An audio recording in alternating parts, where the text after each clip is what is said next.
Welcome. We're going to dive into one of the biggest ideas in finance today, risk. We all feel it when we invest, right?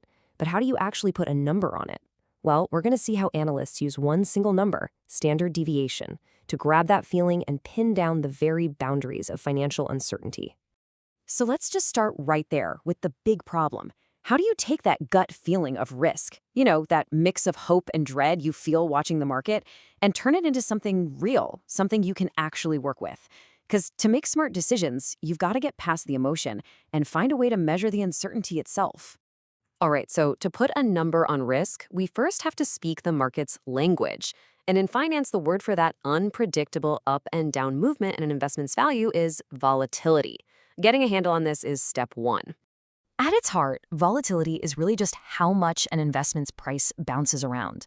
Seriously, think of it as the wobble or the shake around its average price. A nice, smooth, steady climb, that's low volatility.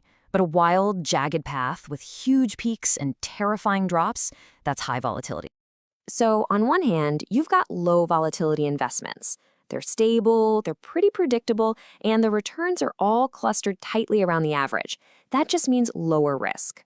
High volatility, on the other hand, is the complete opposite. It's erratic, it's unpredictable, and its returns are all over the place, which, as you can guess, means a much, much higher level of risk. Okay, so if volatility is the wobble, the next obvious question is, how big is it? How do we measure it? This is where our main tool for the day comes in.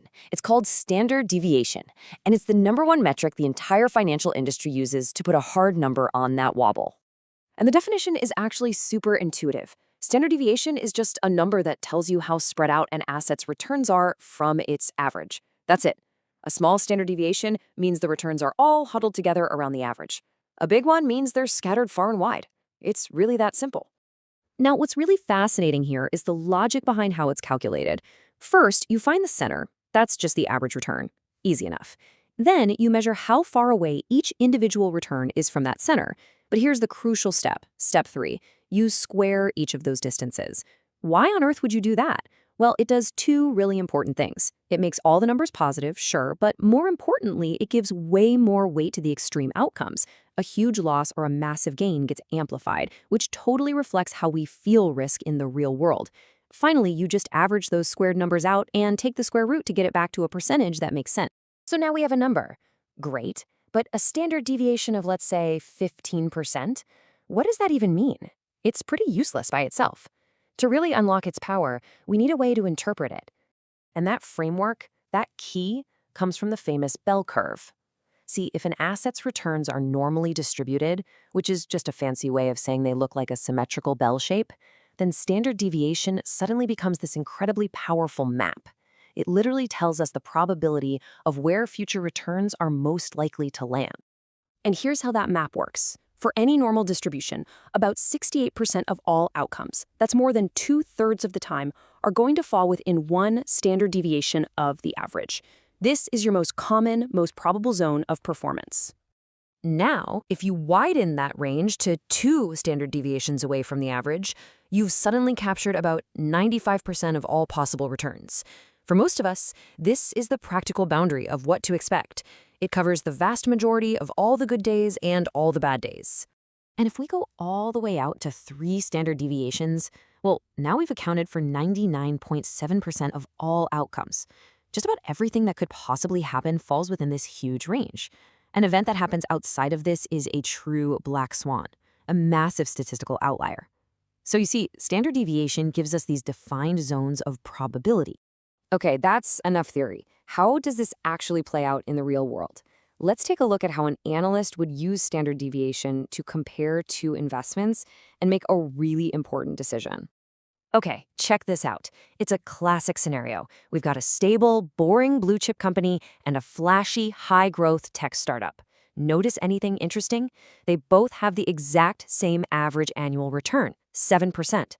If you only looked at that, you might think they're equal. But now look at their volatility, their standard deviation. The blue chip is a calm 5%, while the startup is a wild 20%. And this is where it all clicks.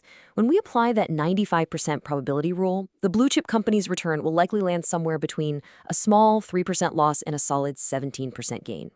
A pretty smooth ride. The tech startup, though, That journey is a complete roller coaster. You could be facing a devastating 33% loss or celebrating an incredible 47% gain. This is exactly why standard deviation is so crucial. It reveals the nature of the ride to that average return, not just the final destination. All right, but a good mentor doesn't just hand you a tool, they show you where it breaks.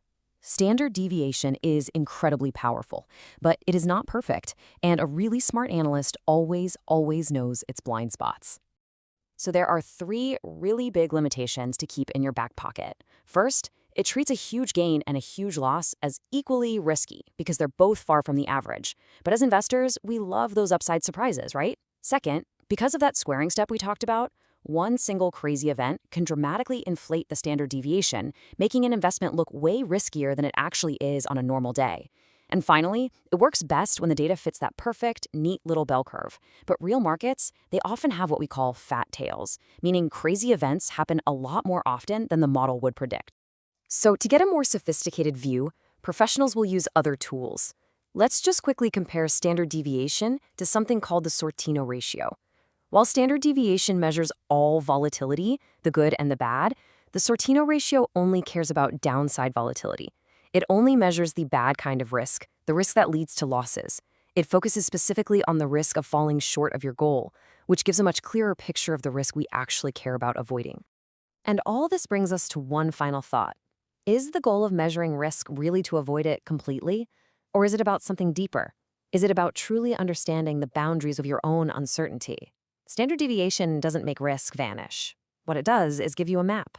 It defines the territory you're playing in, allowing you to move forward not without risk, but with clarity and with confidence.